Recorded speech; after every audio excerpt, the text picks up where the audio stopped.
Hello viewers, na పేరు doctor Shashant. నేను clinical andrologist and consultant at 49 fertility centre అండి.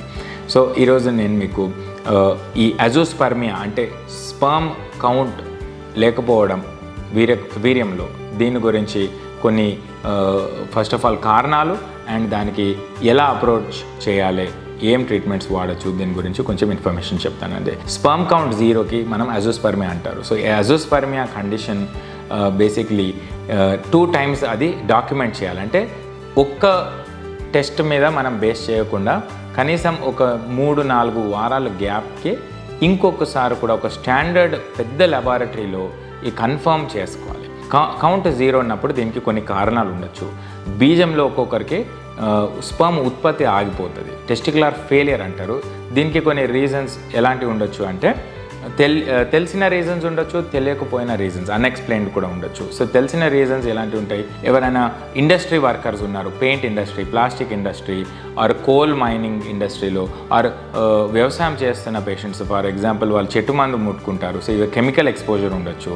Radiation దగ్గర ఎవరైనా వర్క్ చేస్తున్నారు, X ray workers or anything like that. So radiation exposure ఒక reason అవుతుంది. హాట్ టెంపరేచర్, గన్ ఫౌండరీలో వర్క్ చేస్తున్న వర్కర్స్ కూడా ఈ హాట్ టెంపరేచర్స్ ఇంజన్ దగ్గర, గ్యాస్ దగ్గర చాలా టైం ఎక్స్పోజ్ అవుతాయి వేడి టెంపరేచర్స్కి, అక్కడ కూడా ఈ ప్రాబ్లమ్స్ రావచ్చు. And other reasons is varicocele అంటే నరాల్లో వాపు వస్తుంది అండ్ దీనివల్ల హీట్ తగులుతాయి అండ్ టెస్టికులర్ ప్రాబ్లమ్స్ రావచ్చు. ఒక్కొక్కరికి జెనెటిక్ కాజెస్ ఉంటాయి. జెనెటిక్ అంటే ఫ్యామిలీ రిలేటెడ్ కాదు, ఆ పర్టికులర్ ఇండివిజువల్కి ఏదైనా జీన్లో ఎర్రర్స్ ఉంటే కూడా దీనికి క్రోమోజోమల్ ప్రాబ్లమ్స్ అంటారు. అండ్ దానివల్ల స్పర్మ్ కౌంట్ కూడా తక్కువ ఉండొచ్చు ఆర్ అబ్సల్యూట్లీ జీరో కూడా రావచ్చు. ఒక్కొక్కరికి ఇన్ఫెక్షన్ అంటే చీము వస్తుంది అండ్ దానికి కూడా కొన్ని రీజన్స్ ఉన్నాయి. Viral infections, bacterial infections, parasites. So ఇవన్నీ కూడా ఫర్టిలిటీకి ఎఫెక్ట్ చేయవచ్చు. సివియర్గా ఎఫెక్ట్ చేయొచ్చు ఆర్ సమ్టైమ్స్ మైల్డ్ ఉంటాయి. అంటే కొంచెం స్కారింగ్ ఉన్నప్పుడు స్పర్మ్ కౌంట్ లో ఉంటాయి, రకం కూడా కొంచెం తేడా ఉండొచ్చు అండ్ ఈ కదలికలు తక్కువ ఉంటాయి. అండ్ లాస్ట్లీ ఒక్కొక్కరికి హార్మోన్ లెవెల్స్ తక్కువ ఉంటాయి. ఈ హార్మోన్ లెవెల్స్ తక్కువ ఉన్నప్పుడు దీనికి ఈ హైపోగొనాడోట్రోపిక్ హైపోగొనాడిజం అని ఒక కండిషన్, 100లో ఒక 5 పేషెంట్స్కి ఈ ప్రాబ్లం కూడా ఉంటాయి. ఇక్కడ మెడిసిన్స్, ఇంజెక్షన్స్కి రెస్పాన్స్ చాలా బాగుంటుంది. కానీ బీజమే చిన్న ఉంది అనుకోండి, అప్పుడు మెడిసిన్స్, ఇంజెక్షన్స్కి రెస్పాన్స్ ఒక్కొక్కరికి కష్టం అవుతుంది.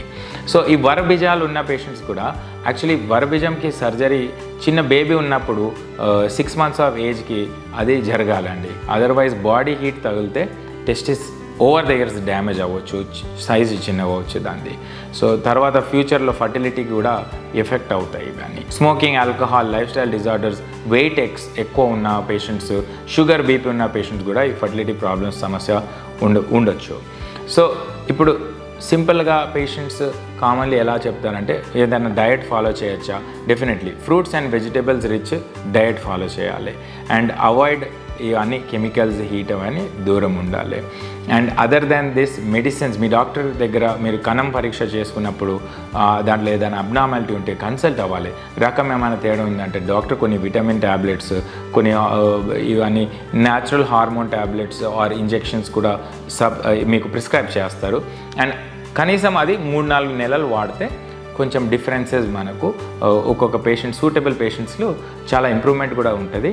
సో సివియర్ కేసెస్లో ఇంప్రూవ్మెంట్ అంటే లిమిటెడ్ ఉండొచ్చు, ఎవిడెన్స్ అంత స్ట్రాంగ్ లేదు జస్ట్ ట్యాబ్లెట్స్, మెడిసిన్స్కి. సో ఆ సిచ్యువేషన్లో IVF కానీ ఆర్ IUI పద్ధతి చేసుకోవాలి. థ్యాంక్ యూ అండి.